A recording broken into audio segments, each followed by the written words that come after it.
అనంతపురం జిల్లా కుర్లపల్లి గ్రామంలో వర్షాలు కురవాలని గ్రామస్తులు గాడిదలకు ప్రతీకాత్మకంగా వివాహం నిర్వహించారు. గ్రామ పెద్దల సమక్షంలో సంప్రదాయ పద్ధతిలో పూజలు చేసి వివాహ వేడుక జరిపించారు.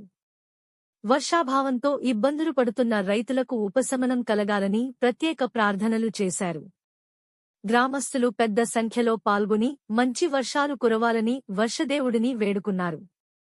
ఈ వినూత్న కార్యక్రమం స్థానికంగా ఆసక్తిని రేకెత్తించి అందరి దృష్టిని ఆకర్షించింది.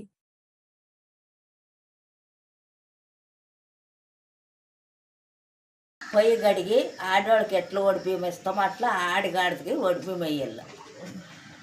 ఒడిబియ్యం గొంతుకి కట్టాల, రేక్కణంలో, కొత్త రేక్కణంలో. అది కట్టినాక వాటికి పూలారం వేసి మెరూన్ చేయాల. మెరూన్ చేసిన తర్వాత అవి నేను ఆడిడాల. ఆడిసి ఇట్లా చేస్తే వర్షాలు వస్తావని పెద్దోళ్ళు చేసిండేది ఇది.